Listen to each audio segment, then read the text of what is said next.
All right, let's get right into it. Sometimes just one single number can tell you a whole story. And today we're diving into exactly that.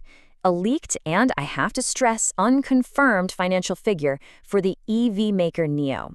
But if this number is true, well, it could completely rewrite the company's entire future. So what's the magic number? It's this, 30 billion RMB. To put that in perspective, that's about 4.2 billion US dollars. Now again, it's super important to remember this is a projection for their fourth quarter, not the final official result. But man, this one number is sending absolute shockwaves through the analyst community, and for some very, very good reasons. And that really brings us to the big question we're tackling today. Why is this one figure such a potential game changer? I mean, you might think, shouldn't a growing company just, post higher revenue? And yeah, that's fair. But as we're about to find out, the context around this number is everything. See, the big deal with this 30 billion figure isn't just that it's growth. It's about acceleration. We're talking about a fundamental shift in demand and deliveries, and it's happening at the exact moment when a lot of analysts were actually expecting things to slow down. I mean, just look at the speed of this change. NIO's official Q3 revenue was 21.7 billion RMB. To leap all the way to a projected 30 billion in Q4, that's a growth rate of somewhere between 40 and 50% in a single quarter.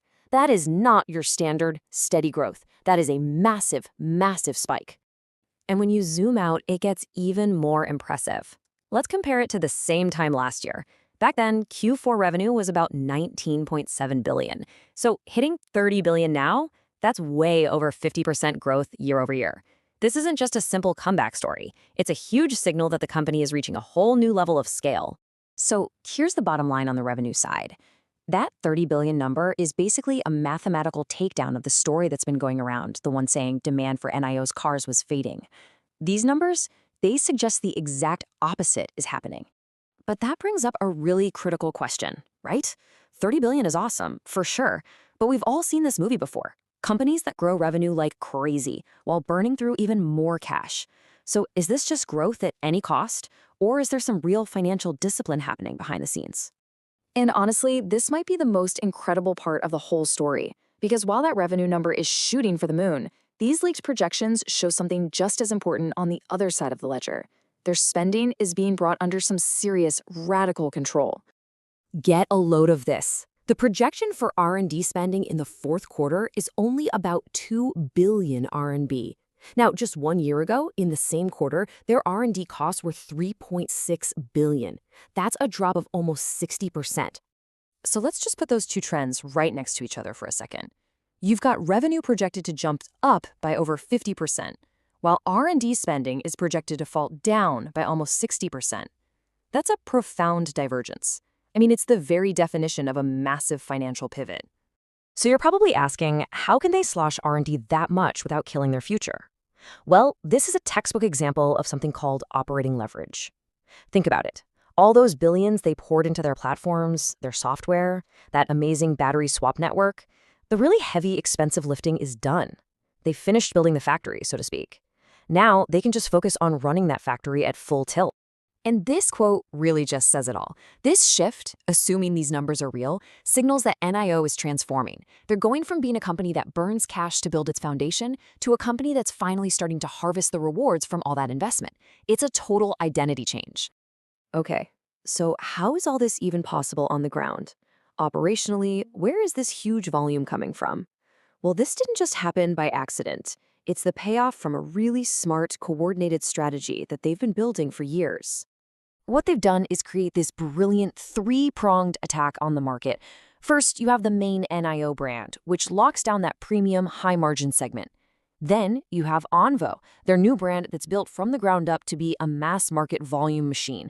And finally, there's Firefly, their entry-level brand, which is all about capturing that urban EV buyer. Each brand has a very specific job to do. And on top of all that, it looks like they're getting way smarter about the profit they make on every single car. We're hearing they're cutting back on big promotions, they're giving away fewer free battery swaps, and both of those are huge signs that demand is strong and organic. You combine that with their massive scale, which waters down their fixed costs, and you've got a really powerful recipe for profitability. Okay, so the math looks solid, the operational plan is clearly firing on all cylinders, but that brings us to the last and maybe the most confusing part of this whole puzzle. Why on earth doesn't the market seem to believe any of this is happening? I mean, that's the big disconnect right there. You have these incredibly strong fundamentals, but the stock price is telling a completely different story, a story of stagnation, not this incredible acceleration we're seeing in the numbers.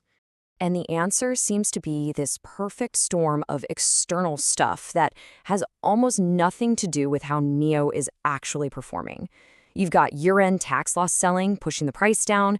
You've got this general exhaustion from investors waiting for Chinese stocks to recover. Add in all the macro fears and regulatory worries, and what you get is a stock that's being held down by sentiment, not by its own performance. So the really crucial takeaway here is that the market seems to be pricing in NIO like it's still last year's company. You know, the one that was stuck in that expensive, cash-burning phase. The stock price today just doesn't seem to reflect this new potential reality of disciplined, high-volume growth at all. And so all of this leaves us with one huge final question. If, and it's a big if, but if these leaked numbers are confirmed in the official report, how quickly will the market be forced to just throw out its old bearish story and finally realign the stock price with this new, powerful financial reality? That right there is the multi-billion-dollar question.